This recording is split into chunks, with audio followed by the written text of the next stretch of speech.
Okay, so my girl Tommy is completely on her Vivian Green shit. She is on a complete emotional roller coaster. God damn it, Tommy!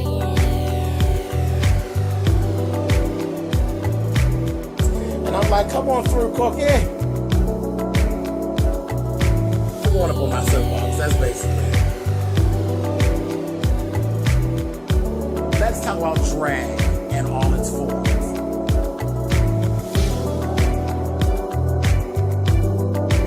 What,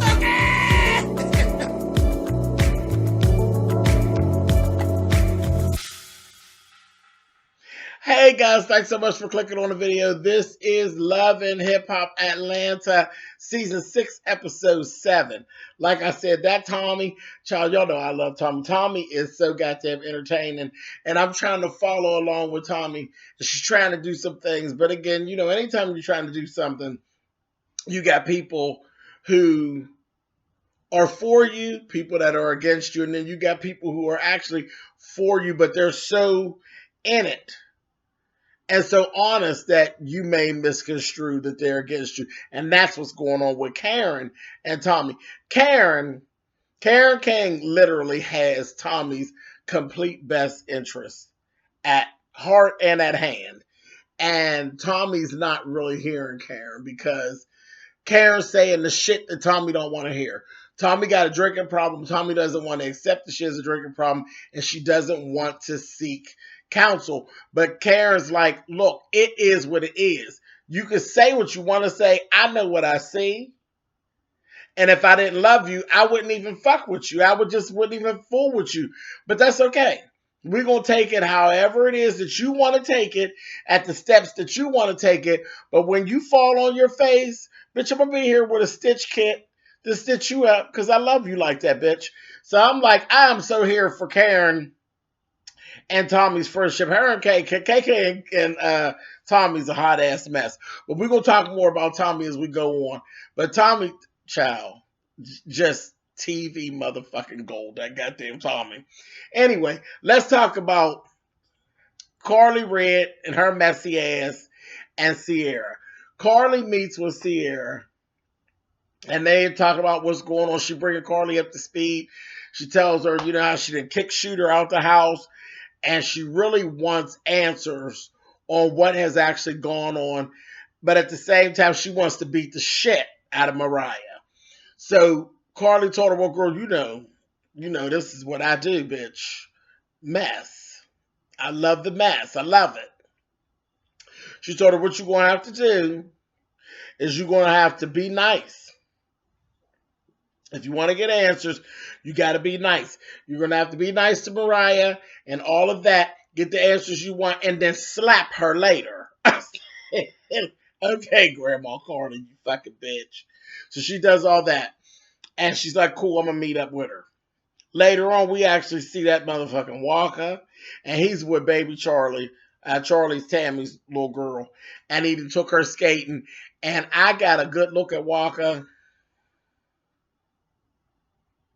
Not a good look. I said, damn, he's big. Like, he's big and he's tall. And there's a lot to him.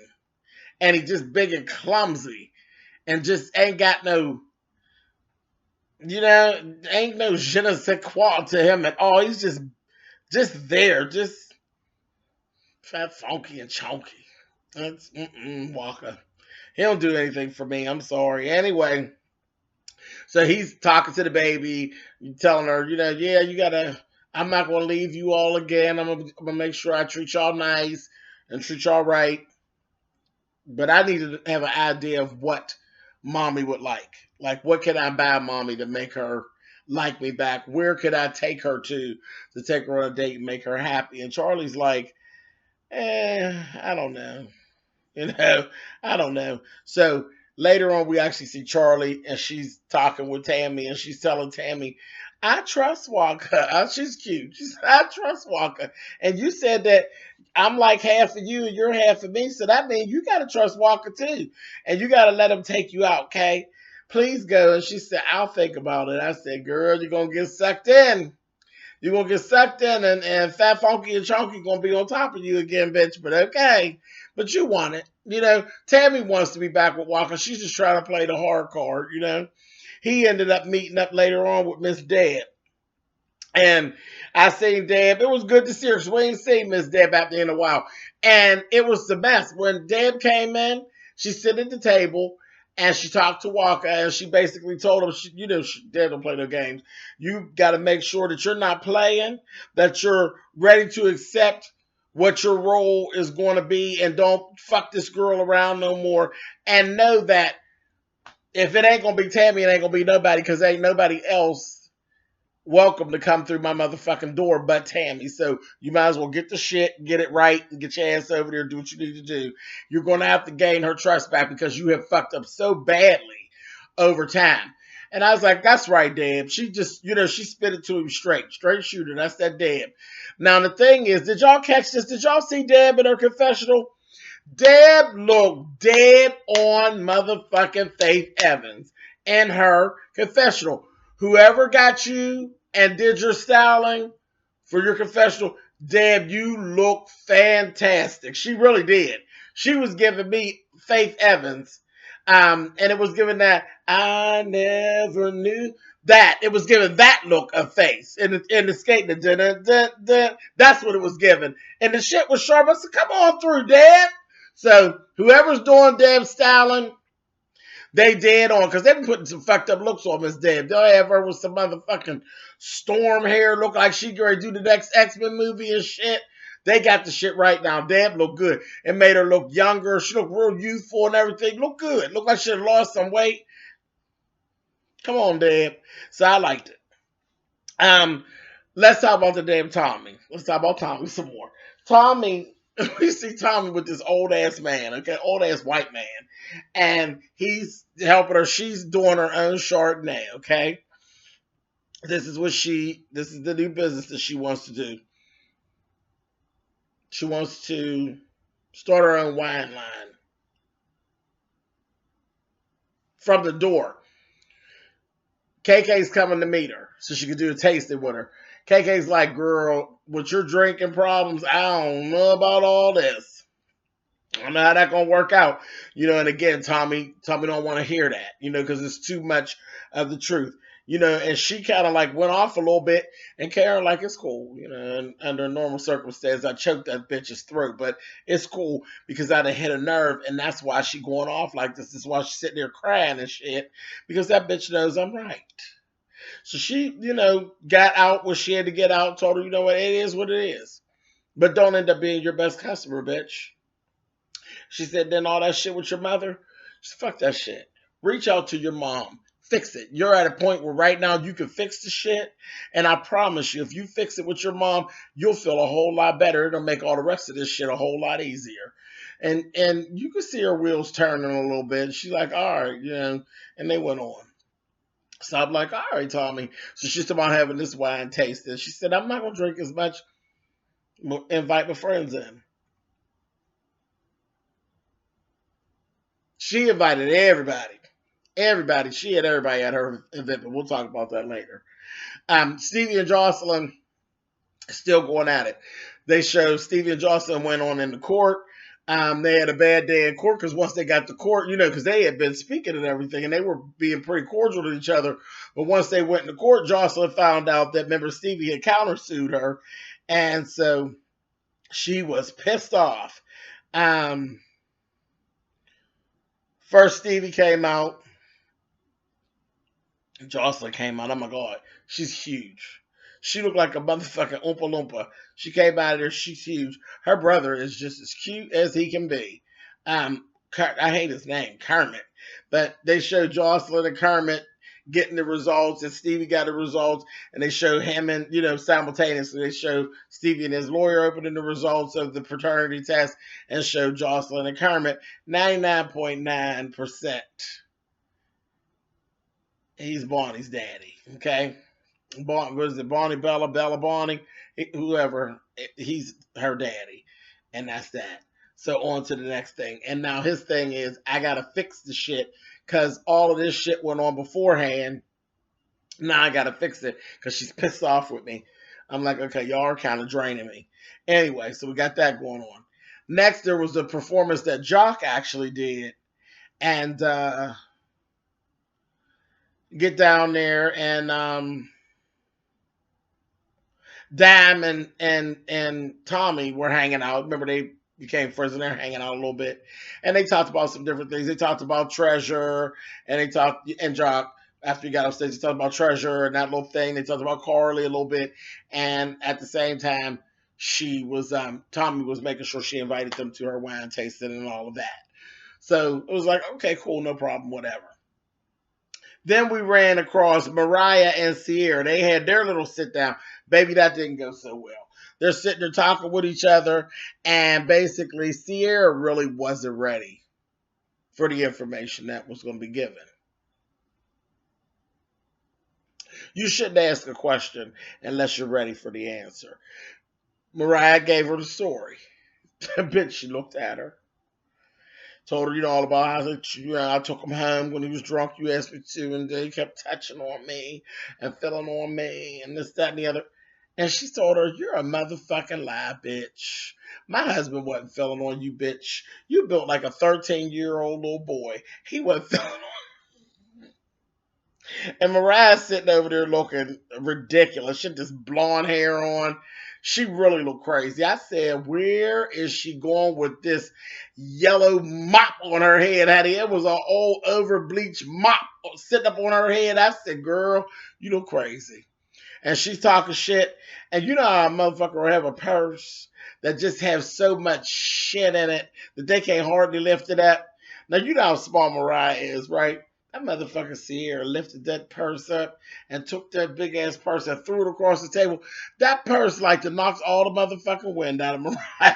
That purse flew over there in her chest. I said, Lord have mercy. And then, they broke them all up and Sierra walked out. But Sierra, you knew you wasn't ready for that information. Don't ask questions that you don't want the answers for.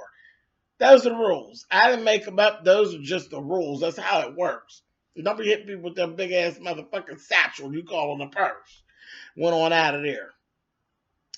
Okay, so after that, last thing, we're going to talk about Tommy's event.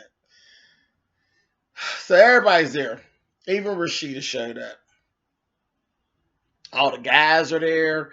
This, that thing. The other Rashida came and was like, Scrappy's like, hey, I ain't seen you. She going to say, yeah, I know people talking about me and everything. I'm not going to hide in the house. I'm coming out for some drinks. I ain't trying to talk about no bullshit. I ain't trying to be up in no bullshit. Just trying to chill. That's all I'm trying to do. Mimi was there. Dime. Then old loud ass motherfucking lovely Mimi comes in. And let me tell y'all what I done figured out about lovely Mimi. That bitch is a motherfucking troublemaker. That bitch sit around and play stupid, and that bitch be Sheree Whitfield carrying bones and dropping them all over the floor and getting the shit started, and then sitting back and say, "Oh, I didn't know about so and so. So you're a liar, bitch. You're a troublemaking whore, and you're a bone carrier, bitch. Oh, slanted ass slick bitch." She come in there just as good. Oh yeah, I was down there at Joselyn, so. So it gets started. So then they're like, what? And Tommy's sitting there. Tommy's like, well, Dad, you went to something that Jocelyn? She will say, yeah, we kind of we made up, and she had this thing, and it was nice. She was trying to tell the story. Tammy was like, oh, Tammy basically kind of cut her off to just change the subject altogether. Well, Dad didn't appreciate that because her and Tammy have undoubtedly had words on Instagram. So they end up going back and forth and get to calling each other bitches and carrying on. And then Tammy looked like she's going to throw a drink on Dime. So they jump up and the security ran and it was a big old mess. And before that, Karen King had came in and Scrap was on the phone. So Tommy and her Scrap, she was in real good spirits. She had gave this speech and she was over there crying about how she was so happy that people were supporting her. She threw a little shade at Karen for not supporting her, Tommy. And everything was going good. That's what y'all said. Damn, everything was going good. And then mix these whores up with some liquor and here we go. Child, so they separate them out. And Dam gonna tell Tammy, she said, bitch, I don't throw drinks, bitch. I beat bitches up in real life, bitch. I beat bitches down in real life. You better take your motherfucking ass on. So they get them all separated out. So then in the midst of that, then shit flips and Tommy says to Dime, so you're telling me that you're fucking with Joselyn again. Well, yeah, we made up and everything like that. She's gonna say, well, that don't work for me. That don't work for me because me and you been cool. Now you at my event, and then you sitting there talking about a bitch that I don't fuck with. I'm literally all out on bail and shit about this bitch, and she's your friend now. So, well, yeah, she's my friend. She took a drink and threw it right on Dime. I said, no, the fuck she did. Just and threw it on her and said, fuck you, bitch. And threw that shit and said, bitch, you like an informant or something. Bitch, I ain't with it. You got to get the fuck up and get on up out of here. Bitch, I'll break your neck, bitch. And they got to go. I said, oh, Lord. So that's over. That wasn't long. And child said, then lovely Mimi sit up and she was saying, oh, my God, well, I got to watch what I say around these girls. I didn't know. I mean, like, I'm cool with Joselyn, but I didn't know anything before any of this stuff went on. You know, so everything's cool because she ain't want the trouble. See, she ain't want nobody to part her motherfucking wig, honey. She's like, oh, no, I'm sorry. I didn't know. And then she goes and she says, yeah, because, you know, I knew Melissa. And then Melissa something, something, something. So then the next thing you know, Mimi's like, did you say Melissa? So now Mimi that kind of attitude, yeah, she's always fucking with Joselyn, and it's always some bullshit, and it's all she done sat over there and got a cold heart attitude with Melissa. I said, oh damn, Mimi, shut the fuck up. The fuck, you done opened up your mouth and started a fight between Tammy and Dime. Then it started a fight with Dime and Tommy. And then now it just started a fight with Mimi and goddamn Melissa. Melissa ain't even there. You fucking around and Mimi ain't gonna let Melissa have no more pussy. And she wasn't even there to defend herself with your troublemaking ass. I said, y'all, she messy. She a messy old slanted ass bitch. But anyway, that's where it kind of broke out at. And then the last thing we see, Tommy's mother's coming in the door. Tommy like, oh, fuck, what next? You know? But her mom seems to be coming in on some peaceful shit. So it stopped there. We're going to see next week. But God knows, I hope her mother's coming in there with a peace offering and not some more shit. Because that party is just a bit too damn lively. Anyway, that's it for now. I'll talk to you guys next week. All right, bye.